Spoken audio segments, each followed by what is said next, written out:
धाराशिव जिल्ह्यामध्ये नगर परिषदेचा रणसंग्राम सुरू आहे। प्रत्येक उमेदवार जो आहे तो जनतेच्या गाठी भेटी घेताना पाहायला मिळतो। मी आता उमरगा शहरामध्ये आहे। भाजपाचे नगराध्यक्ष पदाचे उमेदवार हर्षवर्धन चालुक्य आपल्या सोबत आहेत। कॉर्नर बैठका ते उमरगा शहरामध्ये घेत आहेत, नागरिकांशी संवाद साधत आहेत। मला सांगा, आज बैठक पार पडते, एकीकडे कसा तुम्हाला प्रतिसाद मिळतो, काय नेमकं कशी परिस्थिती? प्रतिसाद अतिउत्तम आहे आणि जवळपास मतदारांचा कौल त्यांच्या मनामध्ये कन्फर्म झालेला आहे असं प्रतिक्रिया आणि जनतेमध्ये गेल्यानंतर वाटतं। एकीकडे आपण बघितलं तर महायुतीमध्ये तुमच्या पोट पडलेली आहे। राष्ट्रवादी तुमच्या सोबत असली तरी शिवसेना स्वतंत्र लढताना पाहायला मिळते। एकत्र महायुतीमध्ये असताना देखील आता तुम्हाला कुणाचं आव्हान समोर दिसतंय? अनेक उमेदवार रिंगणात आहेत। आम्हाला असं सामान्य जनतेचे प्रश्न सोडवणं हाच फक्त एक आव्हान आहे। बाकी आम्हाला आव्हान वगैरे कुणाचंही नाही। जनतेने आम्हाला सांगितलंय की तुम्ही निवडणूक लढवा एकत्र येऊन, आणि त्या पद्धतीनं ते आमच्या सोबत राहणार आहेत। महायुतीमध्ये तुम्ही 3 पक्ष एकत्र होतात, असं काय घडलं की शिवसेनेला तुम्हाला सोडचिठ्ठी द्यावी लागली, स्वतंत्र लढण्याची वेळ आली, तुम्हाला स्वतंत्र लढण्याची वेळ आली? आमचा पूर्ण प्रयत्न होता की ते आमच्या सोबत राहायला पाहिजेत, पण त्यांच्याकडनं ज्या वाटाघाटीमध्ये ज्या गोष्टी करण्यात आल्या किंवा मागणी करण्यात आली ते आम्हाला कुणालाही शक्य नव्हते।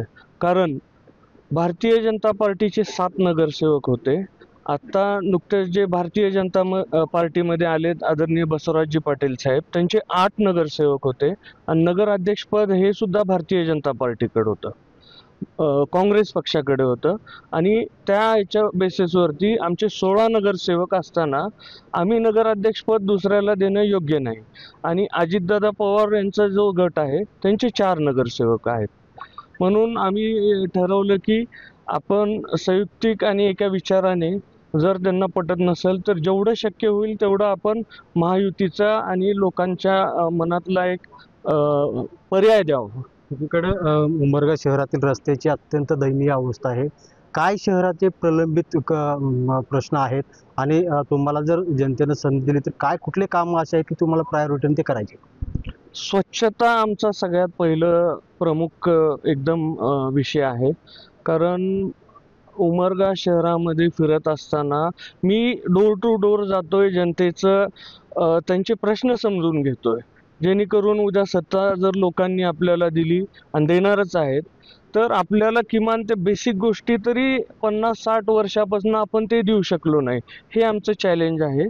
आणि ते आमचं सरकार असल्यामुळं आम्ही जनतेला विनंती करतोय की आता संधी चांगली आहे काम करायची, म्हणून आमचं सर्वांना विनंती आहे की भारतीय जनता पार्टी आणि याच्या माध्यमातून राष्ट्रवादी पक्षाच्या माध्यमातून की आमच्या पाठीमागं थांबावं। राष्ट्रवादी काँग्रेसचे नेते सुरेश बिराजदार आपल्यासोबत आहेत। काय सांगाल, इकडं नळदुर्गमध्ये अजित पवारांची सभा झाली, तिकडं भाजप विरुद्ध तुमचा पक्ष जो आहे तो आमने सामने आहे, तर उमरग्यामध्ये ही परिस्थिती आहे।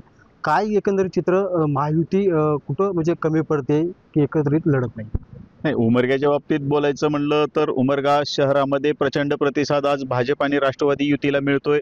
आणि विकासाच्या मुद्द्यावर इलेक्शन कशासाठी लढवायचे असतात? शहराच्या विकासासाठी, लोकांचे प्रश्न सोडवण्यासाठी असतात, आणि हे प्रश्न सोडवण्याची ताकद ही भाजप आणि राष्ट्रवादीमध्ये आहे। आणि आज एक शहर, हे शहरामध्ये प्रचंड, या जिल्ह्यामध्ये सर्वाधिक आरोग्य सेवा, चांगले डॉक्टर्स उमरगा शहरामध्ये, तर त्या आरोग्य सेवेच्या आरोग्य कॉलनीमध्ये जाण्यासाठी सुद्धा आम्हाला कसरत करत जावं लागतं। ह्या ज्या मूलभूत समस्या आहेत त्या सोडवण्यासाठी आज राष्ट्रवादी काँग्रेस आणि भाजप इथे एकत्र आलेला आहे आणि प्रचंड मोठा प्रतिसाद आहे। आणि या प्रतिसादामुळे आम्हाला नक्कीच खात्री आहे की आमचे नगराध्यक्षाचे उमेदवार हर्षवर्धन चालुक्य आणि आमचे पॅनल हे पूर्ण निवडून येणार आहे, हे 100% सत्य आहे। ठीक, आपण जर पाहिले तर अगदी आपणच विजय होऊ असा विश्वास देखील आता भाजपच्या वतीने व्यक्त केला जातोय। बालाजी सुरवसे, साम टीव्ही, उमरगा। देश विदेशातील प्रत्येक घडामोडींचे लाईव्ह अपडेट मिळवण्यासाठी आता साम टीव्हीच्या सर्व सोशल मीडिया प्लॅटफॉर्मला लाईक, फॉलो आणि सबस्क्राईब करा। तसंच सर्व नोटिफिकेशनसाठी बेल आयकॉन प्रेस करायला विसरू नका।